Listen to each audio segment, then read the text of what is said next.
Juízes capítulo 14. Desceu Sansão a Timna. Vendo em Timna uma das filhas dos filisteus, subiu e declarou a seu pai e a sua mãe e disse: Vi uma mulher em Timna, das filhas dos filisteus. Tomai-ma, pois, por esposa. Porém seu pai e sua mãe lhe disseram: Não há, porventura, mulher entre as filhas de teus irmãos ou entre todo o meu povo, para que vás tomar esposa dos filisteus, daqueles incircuncisos? Disse Sansão a seu pai: Toma-me esta, porque só desta me agrado. Mas seu pai e sua mãe não sabiam que isto vinha do Senhor, pois este procurava ocasião contra os filisteus, porquanto, naquele tempo, os filisteus dominavam sobre Israel. Desceu, pois, com seu pai e sua mãe a Timna, e chegando às vinhas de Timna, eis que um leão novo, bramando, lhe saiu ao encontro. Então o Espírito do Senhor de tal maneira se apossou dele, que ele o rasgou como quem rasga um cabrito, sem nada ter na mão. Todavia nem a seu pai nem a sua mãe deu a saber o que fizera. Desceu e falou àquela mulher, e dela se agradou. Depois de alguns dias voltou ele para a tomar, e apartando-se do caminho para ver o corpo do leão morto, eis que neste havia um enxame de abelhas com mel. Tomou o favo nas mãos e se foi andando e comendo dele. E chegando a seu pai e sua mãe, deu-lhes do mel e comeram. Porém não lhes deu a saber que do corpo do leão é que o tomara. Descendo, pois, seu pai à casa daquela mulher, fez Sansão ali um banquete, porque assim o costumavam fazer os moços. Sucedeu que, como o vissem, convidaram 30 companheiros para estarem com ele. Disse-lhes, pois, Sansão: Dar-vos-ei um enigma a decifrar. Se nos 7 dias de bodas mo declarardes e descobrirdes, dar-vos-ei 30 camisas e 30 vestes festivais. Se mo não puderdes declarar, vós me dareis a mim as 30 camisas e as 30 vestes festivais. E eles lhe disseram: Dá-nos o teu enigma a decifrar, para que o ouçamos. Então lhe disse: Do comedor saiu comida, e do forte saiu doçura. E em 3 dias não puderam decifrar o enigma. Ao 7º dia, disseram à mulher de Sansão: Persuade a teu marido que nos declare o enigma, para que não queimemos a ti e a casa de teu pai. Convidaste-nos para vos apossardes do que é nosso, não é assim? A mulher de Sansão chorou diante dele e disse: Tão somente me aborreces e não me amas, pois deste aos meus patrícios um enigma a decifrar e ainda não mo declaraste a mim. E ele lhe disse: Nem a meu pai nem a minha mãe o declararei, e tu declararia a ti? Ela chorava diante dele os 7 dias em que celebravam as bodas. Ao 7º dia lhe declarou, porquanto o importunava. Então ela declarou o enigma aos seus patrícios. Disseram, pois, a Sansão os homens daquela cidade ao 7º dia antes de se pôr o sol: Que coisa há mais doce do que o mel e mais forte do que o leão? E ele lhes citou o provérbio: Se vós não lavrasseis com minha novilha, nunca teríeis descoberto o meu enigma. Então o Espírito do Senhor de tal maneira se apossou dele, que desceu sobre os asquelonitas, matou deles 30 homens, despojou-os, e as suas vestes festivais deu aos que declararam o enigma. Porém acendeu-se a sua ira, e ele subiu à casa de seu pai. Ao companheiro de honra de Sansão foi dada por mulher a esposa deste. Vamos orar.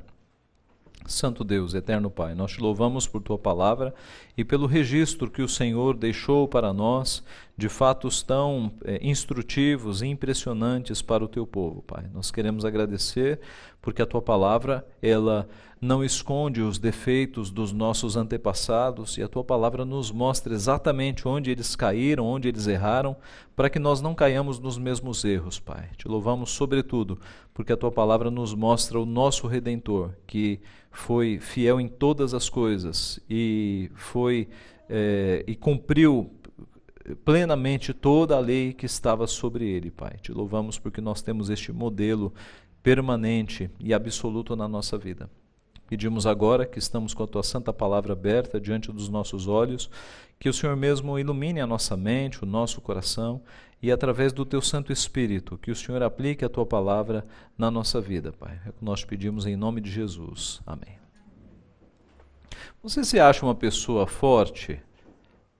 Não no sentido físico, mas no sentido de passar pelo crivo de Deus. Você acha que aos olhos de Deus você é uma pessoa forte? Hoje, quando nós fazemos essa pergunta, na maioria das cabeças a resposta é no sentido de ser forte na resistência a problemas. E alguns se acham de fato fortes. Aliás, o mundo corporativo até criou o conceito de resiliência, né? Pessoa que insiste, que não desiste. Ora, certamente não é isso que Deus espera de cada um de nós. Aos olhos de Deus isso não é força, porque é possível você encontrar um ateu que não acredita em Deus e que passa pelos problemas da vida com a cabeça erguida e com certa resistência. Quando Deus ele chama a atenção para a força do Senhor, a força que vem dele, é em outro sentido. Quando nós olhamos para o texto que nós temos aqui, nós temos um paradoxo bastante interessante. Sansão é o homem mais forte relatado na Bíblia, mas do ponto de vista espiritual é um dos mais fracos, é um dos que mais caíram. Tanta força física, mas tão pouca força espiritual. O que é ser forte, então, aos olhos de Deus? No texto em referência aqui, o nosso capítulo 14 de Juízes, nós vamos aprender a partir do negativo. Nós vamos ver o que nós não devemos ser. Nós vamos perceber 3 áreas em que Sansão caiu e caiu muito feio. E pelo negativo e olhando para Cristo, nós vamos poder aprender a lição que Deus quer nos passar. O que é ser forte aos olhos de Deus? A história de Sansão é a última no ciclo dos Juízes. Nós temos estudado aqui a Bíblia toda e estamos justamente no finalzinho do livro dos Juízes. Sansão era o que é chamado na Bíblia de nazireu, um homem consagrado ao Senhor. O voto de nazireado ele era feito basicamente na idade adulta, mas com Sansão foi diferente. Sansão foi consagrado ainda na barriga da sua mãe, uma consagração assim diferente, especial e mais forte. Mais do que outro juiz, Sansão ele experimentou o poder do Espírito Santo vindo sobre ele. No livro de Juízes, 4 vezes nós temos essa expressão: o Espírito do Senhor se apossou de Sansão.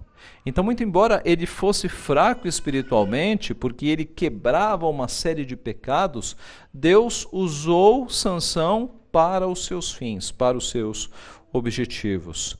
Mesmo com todo esse poder agindo na vida de Sansão, ele é claramente um dos juízes mais descompromissados para com o Senhor. Só no final da sua vida parece que ele acordou e atentou, porque durante toda a sua vida ele caiu gravemente.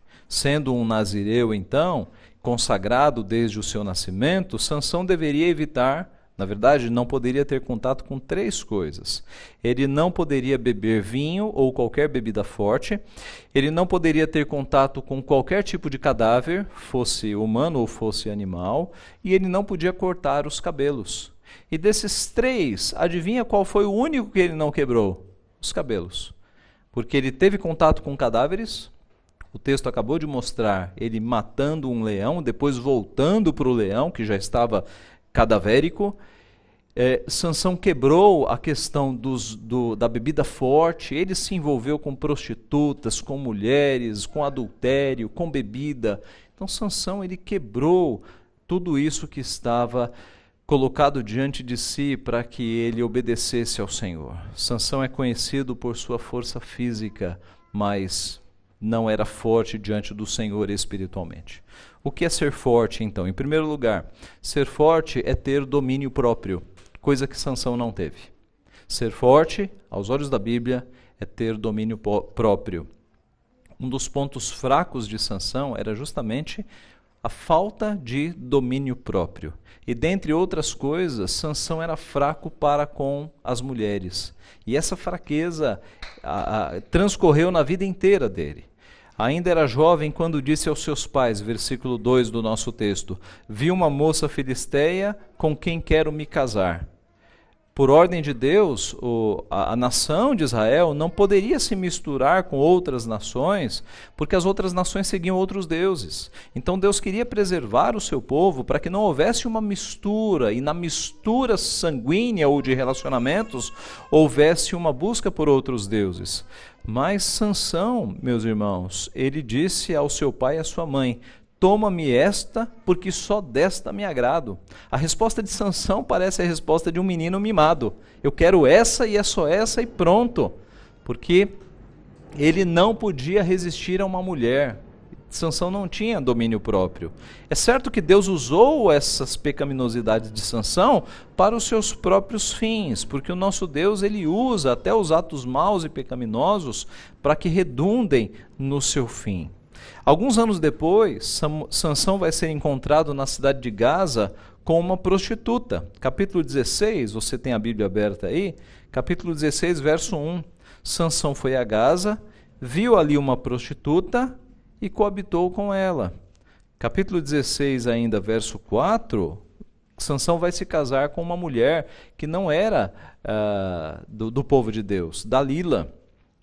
Depois disto, aconteceu que se afeiçoou a uma mulher do vale de Soreque, a qual se chamava Dalila. Deus não se agradava de nada disso, nem de casamentos pagãos, muito menos de envolvimento com prostitutas, porém Sansão não se dominava nessa área, ele não tinha domínio próprio.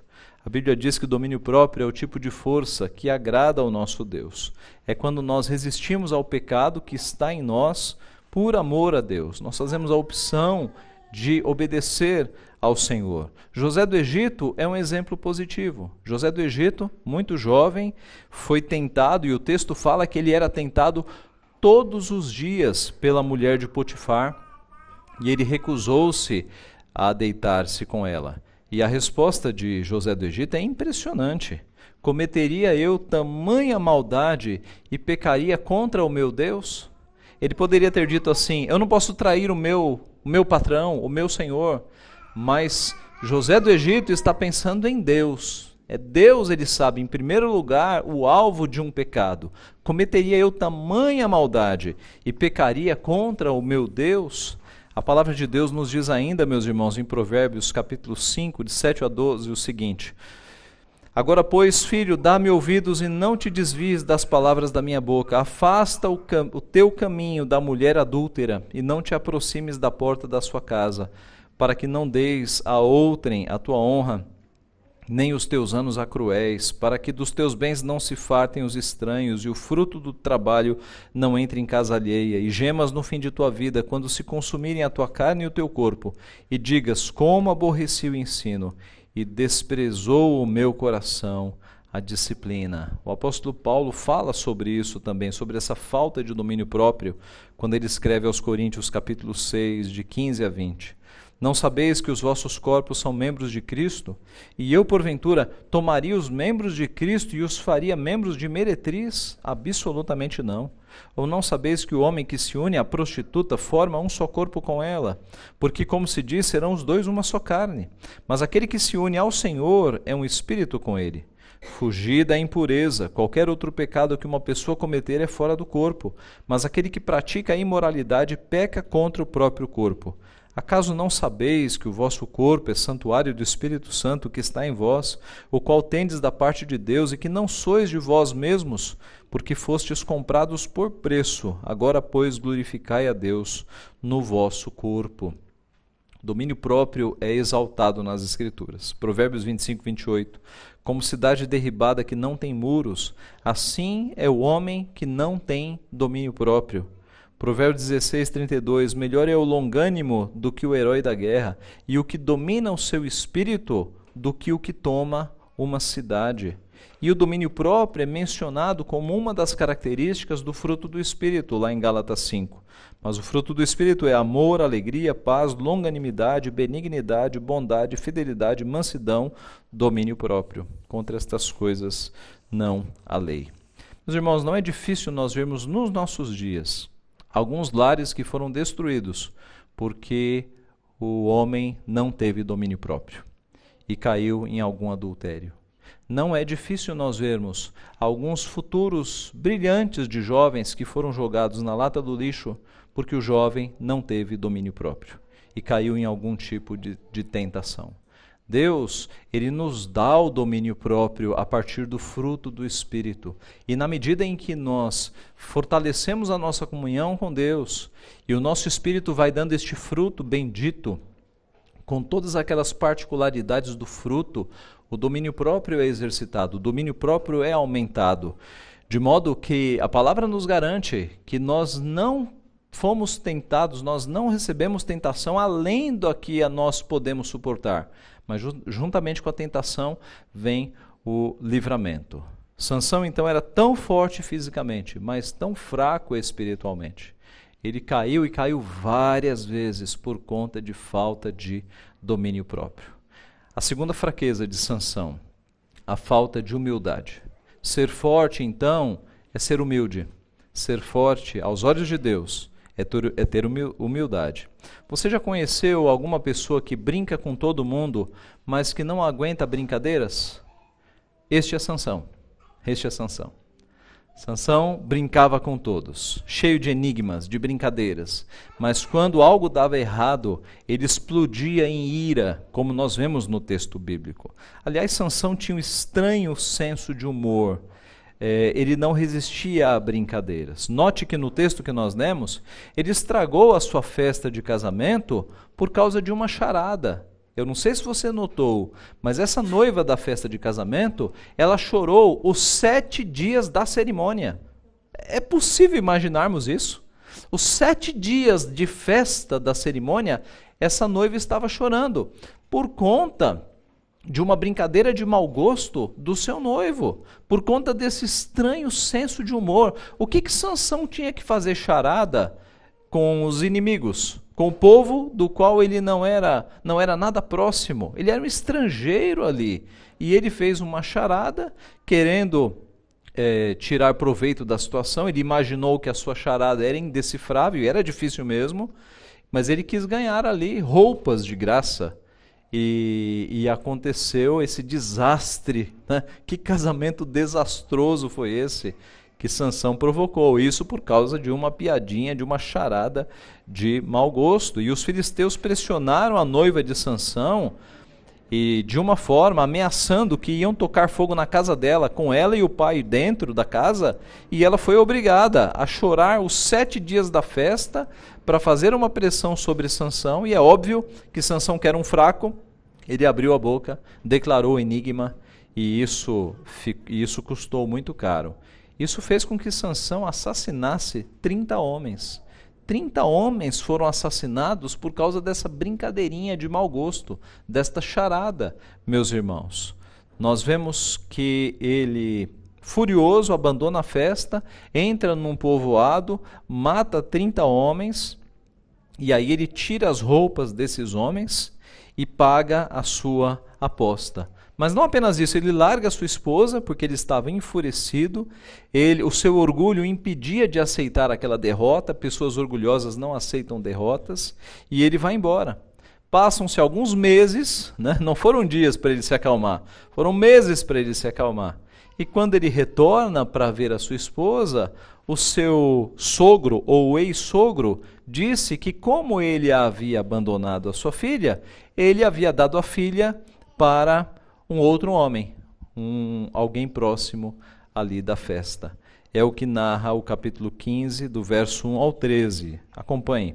Passado algum tempo, nos dias da ceifa do trigo, Sansão, levando um cabrito, foi visitar a sua mulher, pois dizia: entrarei na câmara da minha mulher. Porém o pai dela não deixou entrar. Ele disse: por certo pensavas que de todo a aborreci, por certo pensava eu que de todo a aborrecias, de sorte que a dei ao teu companheiro. Porém não é mais formosa do que ela, a irmã, que é mais nova? Toma, pois, em seu lugar. Então Sansão lhe respondeu: desta feita sou inocente para com os filisteus, quando lhes fizer algum mal. E novamente, com um tipo de humor muito estranho, Sansão sai, captura 300 raposas, amarra essas raposas pelos rabos, formando 150 duplas, coloca fogo e solta essas raposas, essas 150 duplas de raposas, pela plantação dos filisteus. E aí um incêndio enorme. Alguns comentam que muito provavelmente ele foi num local de criação de raposas, porque você não acha 300 raposas juntas assim como ele achou. Possivelmente houvesse ali um criadouro de raposas, ele entrou, amarrou com grande força, né, os animais, colocou fogo e fez um estrago ali nas plantações na colheita dos filisteus. Em outra ocasião, naquela ocasião em que ele foi ver uma prostituta em Gaza, percebendo que os inimigos o atacariam, e eles tentariam evitar a saída de Sansão pelos portões da cidade, ele arrancou as portas da cidade e as levou nos ombros numa distância de aproximadamente 11 quilômetros. Era de fato muito forte. Nós não imaginamos que Sansão fosse um homem musculoso, porque a força de Sansão aparece sempre na expressão: o Espírito do Senhor se apossou dele. Era o Espírito de Deus que entrava em Sansão e lhe dava uma força extraordinária, uma força nunca vista antes. E ele fazia essas brincadeiras, de mau gosto, geralmente. Sansão não era humilde. Essa força que era dada por Deus não tornava ele alguém mais humilde. Pelo contrário, tornava ele um arrogante, tornava ele um desafiador, um valente, um indivíduo que não aceitava desaforos, um indivíduo que não se submetia ao Senhor. E no final da sua vida, nós vemos Sansão brincando com um segredo. Ele tinha um segredo. O segredo da sua força vinha do voto de nazireado, e especialmente porque ele não quebrara uma das qualificações do voto, que era cortar os seus cabelos. Esse era o segredo da vida de Sansão. Era o segredo mais importante.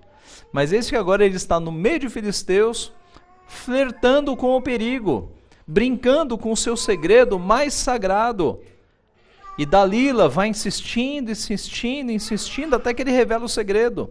Note que Sansão brincava com coisa séria, meus irmãos. E essa é uma das características daqueles que são orgulhosos, que são muito cheios de si, brincar com coisa séria. A humildade nos dá um certo pudor, para nós entendermos que assunto sério é assunto sério. A gente não brinca com coisa séria. A gente brinca com amenidades, com coisas do dia a dia, mas entrou em assunto sério, nós não brincamos. Hoje pela manhã nós falávamos sobre culto, sobre adoração, e nós vimos exatamente isso, que culto não é lugar de brincadeira, culto não é lugar de humor, de stand-up, de comediantes, de gente fazendo o povo dar risada. Culto é coisa séria, púlpito é coisa séria, pregação da palavra, estamos falando de realidades eternas, de assuntos seríssimos. Mas Sansão não tinha, de fato, esse temor para com os assuntos sérios. Abra lá em Juízes 16 e observe como ele brincou com o segredo mais sério da sua vida. Juízes 16, veja do 5 ao 22, que é o episódio em que ele revela o seu segredo para Dalila. Juízes 16, de 5 a 22. Então os príncipes dos filisteus subiram a ela e lhe disseram: persuade-o e vê em que consiste a sua grande força e com que poderíamos dominá-lo e amarrá-lo, para assim o subjugarmos, e te daremos cada um 1.100 siclos de prata. Disse, pois, Dalila a Sansão: declara-me, peço-te, em que consiste a tua grande força, e com que poderia ser amarrado para te poderem subjugar? Respondeu-lhe Sansão: se me amarrarem com 7 tendões frescos, ainda não secos, então me enfraquecerei e serei como qualquer outro homem. Os príncipes dos filisteus trouxeram a Dalila 7 tendões frescos, que ainda não estavam secos, e com os tendões ela o amarrou. Tinha ela no seu quarto interior homens escondidos. Então ela lhe disse: os filisteus vêm sobre ti, Sansão. Quebrou ele os tendões como se quebra o fio de estopa chamuscada. Assim não se soube em que lhe consistia a força. Disse Dalila a Sansão: eis que zombaste de mim e me disseste mentiras. Ora, declara-me agora com que poderia ser amarrado. Ele lhe disse: se me amarrarem bem com cordas novas, com que se não tenha feito obra nenhuma, então me enfraquecerei e serei como qualquer outro homem. Dalila tomou cordas novas e o amarrou, e disse-lhe: os filisteus vêm sobre ti, Sansão. Tinha ela no seu quarto interior homens escondidos. Ele as arrebentou de seus braços como um fio. Disse Dalila a Sansão: até agora tens zombado de mim e me tens dito mentiras. Declara-me, pois, agora com que poderia ser amarrado? Ele lhe respondeu: se teceres as 7 tranças da minha cabeça com a urdidura da teia, e se afirmares com pino de tear, então me enfraquecerei e serei como qualquer outro homem. Enquanto ele dormia, tomou ela as 7 tranças e as teceu com a urdidura da teia, e as fixou com um pino de tear. E disse-lhe: os filisteus vêm sobre ti, Sansão. Então despertou do seu sono e arrancou o pino e a urdidura da teia. Então ela lhe disse: como dizes que me amas, se não está comigo o teu coração? Já 3 vezes zombaste de mim e ainda não me declaraste em que consiste a tua grande força. Importunando a ela todos os dias com as suas palavras e molestando-o, apoderou-se da alma dele uma impaciência de matar. Descobriu-lhe todo o coração e lhe disse: nunca subiu navalha à minha cabeça, porque sou nazireu de Deus, desde o ventre de minha mãe. Se vier a ser rapado, ir-se-á de mim a minha força, e me enfraquecerei, e serei como qualquer outro homem. Vendo, pois, Dalila que já ele lhe descobrira todo o coração, mandou chamar os príncipes dos filisteus, dizendo: subi mais esta vez, porque agora me descobriu ele todo o coração. Então os príncipes dos filisteus subiram a ter com ela, e trouxeram com eles o dinheiro. Então Dalila fez dormir Sansão nos joelhos dela, e tendo chamado um homem, mandou rapar-lhe as 7 tranças da cabeça. Passou ela a subjugá-lo, e retirou-se dele a sua força. E disse ela: os filisteus vêm sobre ti, Sansão. Tendo ele despertado do seu sono, disse consigo mesmo: sairei ainda esta vez como dantes e me livrarei, porque ele não sabia ainda que já o Senhor se tinha retirado dele. Então os filisteus pegaram nele e lhe vazaram os olhos e o fizeram descer a Gaza. Amarraram-no com 2 cadeias de bronze e viravam um moinho no cárcere, e o cabelo da sua cabeça, logo após ser rapado, começou a crescer de novo. Os irmãos percebem como ele foi flertando com o perigo? Primeiro ele falou em tendões, que lembram cordas. Depois ele falou em cordas, que lembram cabelos. Depois ele falou que se amarrasse os seus cabelos, olha como ele está chegando perto, num instrumento de tecido, de tear, com um pino de tear, ele ficaria fraco. E ele estava ali tão ingênuo, meus irmãos, tão emburrecido, que ela gritava: os filisteus vêm sobre ti. E ele se livrava e não percebia que essa mulher queria o seu segredo para que os filisteus acabassem com ele. E por fim, na sua imprudência e na sua total falta de senso, ele entrega o segredo, depois de ela importuná-lo durante vários dias. Meus irmãos, Sansão, ele não tinha humildade, ele confiava em si próprio. A palavra de Deus, ela mostra que a soberba precede a ruína e a altivez de espírito a queda. É impressionante como na história da humanidade, alguns pastores, antes de caírem do ministério, eles se tornaram orgulhosos, se tornaram soberbos. Para falar aqui de queda grande, né? Queda de pastor é queda grande, que escandaliza o povo de Deus. Mas observe este padrão. Sempre que o indivíduo está muito soberbo, está muito cheio de si, está muito vaidoso, muito orgulhoso, ele corre o perigo da queda. Porque a palavra é certeira. A palavra diz que a altivez de espírito precede a queda, a soberba precede a ruína. Paulo nos adverte: aquele que pensa estar em pé, veja que não caia, não se ensoberbeça.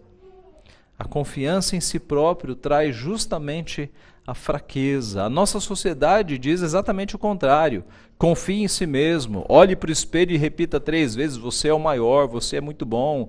Essas besteiras, não é? Como que se de si próprios nós pudéssemos tirar força. A Bíblia diz que a nossa força está em Deus que nós podemos confiar.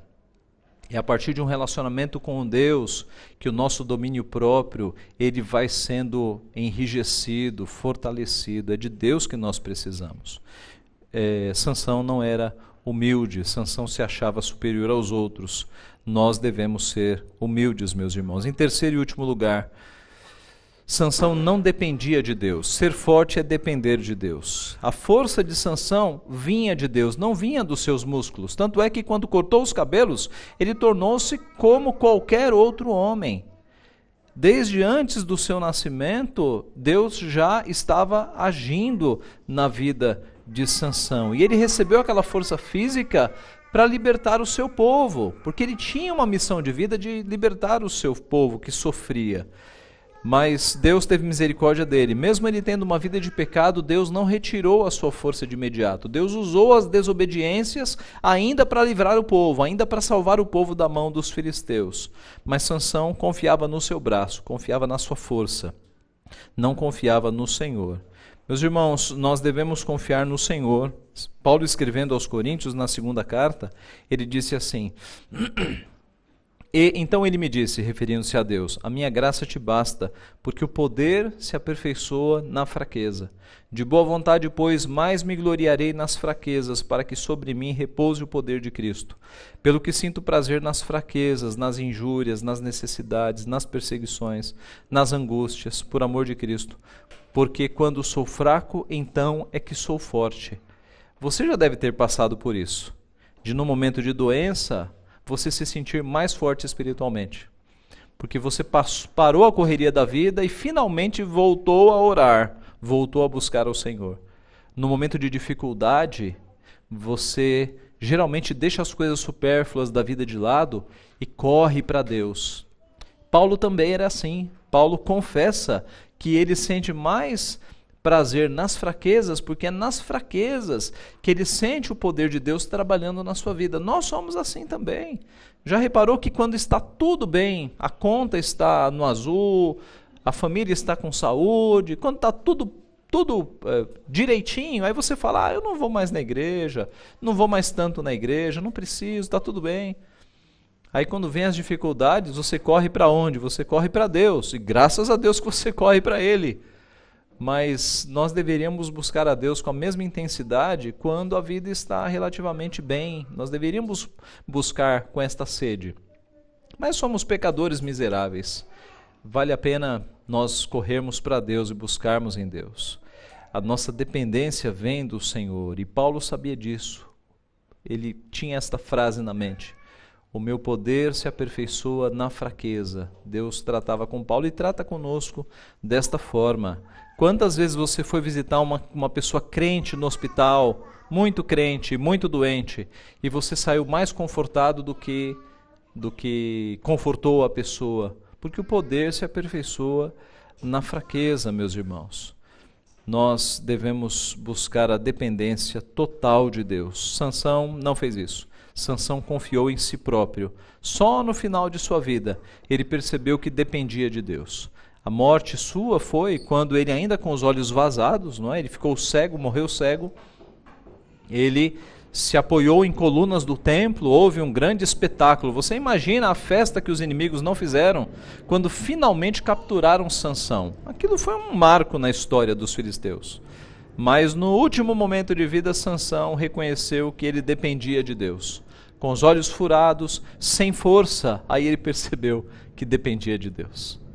E aí ele pediu, pela última vez, que Deus lhe desse força para que ele pudesse acabar com os inimigos. E Deus concedeu, mesmo com cabelo curto, mesmo com cabelo rapado, o Espírito de Deus se apossou de Sansão. Sansão agarrou 2 colunas do templo e com uma força sobrenatural colocou tudo abaixo. E o registro que nós temos no final da história é que ele matou neste episódio mais filisteus na sua morte do que ele havia matado em vida. Era a missão dele, era destruir os inimigos do povo do Senhor, que estavam oprimindo o povo de Deus há muitos anos. E assim a missão de Sansão terminou. Meus irmãos, concluindo então, quando te perguntarem se você é forte, não pense em força para resistir problemas. Pense em força espiritual. Pense se você é alguém que tem domínio próprio, se você é alguém que é humilde, se você é alguém que depende de Deus. Como é que está o teu domínio próprio? Como é que está o teu domínio próprio com relação à comida? Você afoga as mágoas na comida, na geladeira? Você consegue se controlar? Consegue controlar a sua alimentação? Qual é o problema da gula, meus irmãos? O problema da gula é que, por vezes, a gula é idolatria. Por vezes, as pessoas querem buscar refúgio na comida e querem satisfazer seus problemas na comida. Você tem domínio próprio com relação à comida? Você tem domínio próprio com relação à bebida? Boa parte da nossa sociedade tenta resolver os problemas na bebida, na cerveja, no vinho, ou seja lá onde for. Você tem domínio próprio para resistir? Nós falamos há poucos domingos que Jesus estava na cruz e ofereceram para ele um tipo de bebida que era uma espécie de anestésico, para que ele não sentisse dor. E Jesus, mesmo com aquelas dores terríveis da cruz, que eram dores lancinantes, ele não aceitou aquele anestésico, porque ele precisava sorver o cálice da ira do Senhor, e ele não aceitou. Quantos na nossa sociedade, para esquecerem dos problemas, vão para um copo de pinga, um copo de cerveja, ou seja lá a substância? Como está o seu domínio próprio? Como está o seu domínio próprio nas questões sexuais? Solteiro, solteira, como está o teu domínio próprio nesse sentido? Solteiros que estão namorando, como é que estão o seu domínio próprio? Casados, homens casados, onde é que estão os nossos olhos? Os nossos olhares estão onde? Meus irmãos, nós temos um modelo de domínio próprio, que é o nosso Senhor Jesus Cristo. O escritor aos Hebreus, ele disse em Hebreus 4,15, que nós não temos sumo sacerdote que não possa se compadecer das nossas fraquezas, porque ele foi tentado em todas as coisas, à nossa semelhança, mas sem pecado. Todas as tentações imagináveis que você pode ter, o nosso sumo sacerdote, Jesus Cristo, passou por elas e as venceu. E na sequência do texto é dito que por isso nós podemos correr para ele para buscar socorro em ocasião oportuna. Então, nos momentos de tentação, solteiros ou casados, nas áreas em que vocês forem tentados, nós corremos para quem? Nós corremos para Cristo, porque Ele foi tentado em todas as coisas. E nós corremos como? Pela oração e pela leitura da palavra. É possível vencer tentações, saiba disso. Quem é filho de Deus tem a garantia de que nós não somos tentados além das nossas forças. Se nós buscarmos as armas adequadas na hora certa, nós conseguimos vencer a tentação. E as armas são a leitura da palavra e a oração. É fortalecer o espírito para mortificar a carne. Na medida em que o teu espírito se torna forte, você consegue mortificar os feitos da carne, como diz o apóstolo Paulo. Paulo, escrevendo aos Gálatas, capítulo 5, disse: andai no Espírito e jamais satisfareis as concupiscências da carne. O que é andar no Espírito? É você ler a Bíblia todo dia, é você buscar a Deus em oração todo dia, é você alimentar o seu Espírito de uma forma que quando vierem as tentações, você não está entregue. Sansão estava entregue, a vida dele é patética, as mulheres o conquistavam e ele caía. O servo, a serva de Deus, que querem ter domínio próprio, tem que ter comunhão com Deus, tem que se alimentar diariamente. Se você só se alimenta das coisas de Deus no domingo, você corre sérios perigos de grandes quedas. A alimentação tem que ser diária. Você alimenta o seu espírito, você se fortalece diariamente para que consiga vencer, como diz Paulo aos Efésios, vencer no dia mau, não cair quando vierem as tentações. Então, meus irmãos, domínio próprio não depende de você, depende de Deus, de você estar em comunhão com Deus. Nas horas difíceis de tentação, eu repito, não tente lutar sozinho, não confie em você, se confiar em você já perdeu. Corra para Cristo, busque oração, busque leitura da palavra, e Cristo, que foi tentado em todas as coisas, vai te socorrer. Há vitória na tentação quando nós corremos para Cristo. Ser forte é ser humilde. Você conseguiria fazer agora uma lista de 10 coisas boas em você? 10 elogios? Eu faria fácil. Agora, você conseguiria fazer uma lista de 10 defeitos que você tem? Difícil. E colocar que você é perfeccionista não vale, tá? Porque o defeitozinho carregado de orgulho. Eu sou perfeccionista, é meu único defeito. O defeitozinho orgulhoso, né? Dizer que você é perfeccionista. Note que nós temos muito mais facilidade em achar os nossos, entre aspas, pontos fortes do que os nossos defeitos. É muito difícil. Tente fazer em casa uma lista dos seus 10 defeitos. Você não vai passar do 5º. Se você pedir para sua esposa, para o seu marido, vai ser fácil para eles, né? Mas geralmente nós não enxergamos os nossos defeitos. Então, meus irmãos, é preciso humildade para nós percebermos que nós não somos os melhores, que nós somos pecadores, miseráveis. Se não é a graça de Deus na nossa vida, nós estamos perdidos. Na última vez que alguém discordou de você, qual foi a sua reação? Tente pensar aí, tente trazer na memória. A última vez que alguém discordou de você, qual foi a sua reação? Você reagiu como um animal enfurecido ou você considerou a crítica?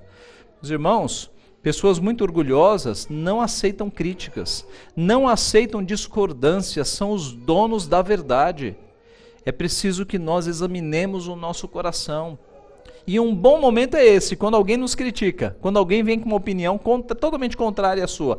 É um bom momento para você como que sair, olhar para você e falar, que tipo de reação é essa?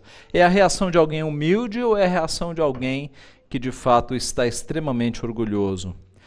Qual foi a tua reação da última vez que alguém te ofendeu, da última vez que alguém falou mal de você? Como você reagiu? Eu gosto muito daquela frase, que aquele que já está no chão não teme a queda. Eu acho essa frase impressionante. Quem está no chão não teme a queda.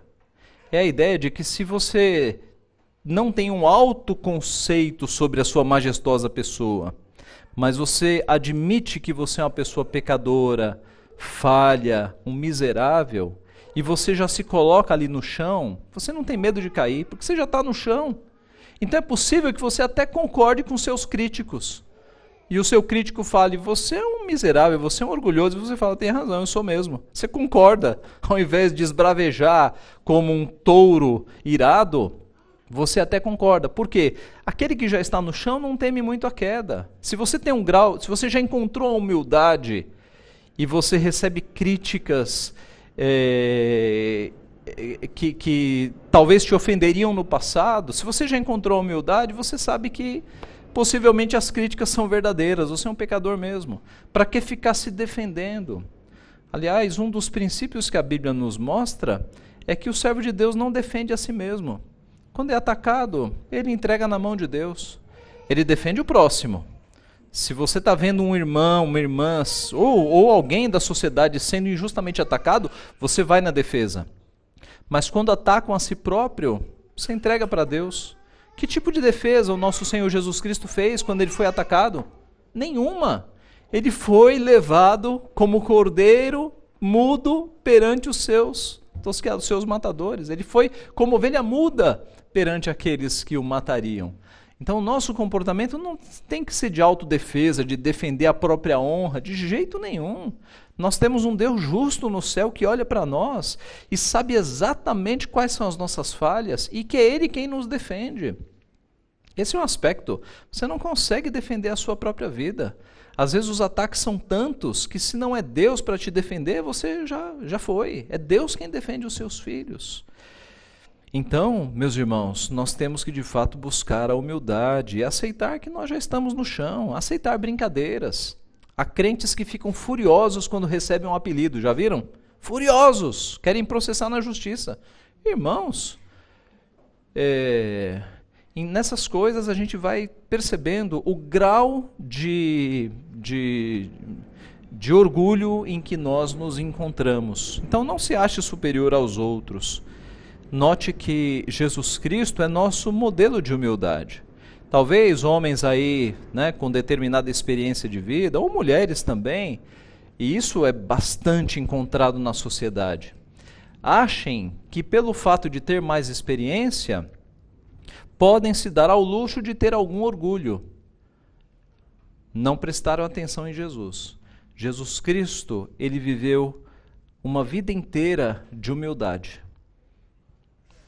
Uma vida inteira de humildade. E ele poderia, digamos assim, se julgar maior do que os outros, porque ele não tinha pecado. Mas mesmo assim, ele manteve-se humilde a vida inteira. Então nada justifica o teu orgulho. A tua idade, a tua posição social, o teu nome, a tua conta bancária, nada, absolutamente nada justifica orgulho. Porque Cristo, nosso Redentor, foi humilde e foi humilde a vida inteira. E morreu cercado de injustiças, de impropérios, de pessoas cuspindo no seu rosto. E ele manteve-se humilde até a morte. E por fim, a nossa dependência, a sua força, ela tem vindo de onde? Da conta bancária, da sua família, do seu emprego? Ou a sua força vem de Deus? Você sabe que sem Deus você não é nada. Você precisa de Deus para viver neste mundo. Então dependa de Deus, cultive uma vida de oração. Aliás, a oração, ela gera essa dependência, ela destrói qualquer senso de independência, porque na oração, primeiro, você pede. E se você pede, é porque você precisa. E se você precisa, é porque você não é orgulhoso. Então, a oração, ela vai destruindo as nossas camadas de orgulho, ela vai nos quebrando. Porque na oração você mostra a sua dependência do Pai. Na oração você agradece. E agradecendo você reconhece que veio de Deus, porque você está agradecendo. Então, se você quer um exercício para você cultivar a humildade, pratique a oração diariamente. Porque a oração nos coloca numa atitude de humildade de fato. Para que nós digamos, como disse Abacuque, ainda que a figueira não floresça, nem haja fruto na vide, o produto da oliveira minta, os campos não produzam mantimento, as ovelhas sejam arrebatadas do aprisco, e nos currais não haja gado, todavia eu me alegro no Senhor, exulto no Deus da minha salvação. O Senhor Deus é a minha fortaleza, e faz os meus pés como os da corça, e me faz andar altaneiramente. Trazendo para os nossos dias, ainda que eu não tenha dinheiro na conta, ainda que eu esteja desempregado, que eu não tenha saúde, ainda que minha vida do ponto de vista material esteja terrível, ainda assim eu me alegrarei no Senhor, exultarei no Deus da minha salvação, porque a minha felicidade não depende dessas coisas. É o que Abacuque nos traz na palavra de Deus. Meus irmãos, nós dependemos do Senhor. Jesus Cristo era santo e ele passava horas em oração buscando ao Senhor. Quem dirá nós, que somos pecadores? Por isso, a verdadeira força, ela está, como nós vimos, ela está no domínio próprio, ela está na humildade e na dependência de Deus. Sansão, infelizmente, só aprendeu essa lição nos seus últimos momentos de vida. Nós temos o privilégio de aprender essas lições bem antes e colocá-las em prática. Vamos colocá-las então em prática, para que nós sejamos encontrados diante do Senhor fortes espiritualmente, com domínio próprio, com humildade e com dependência do Senhor. Que Ele assim nos abençoe. Amém.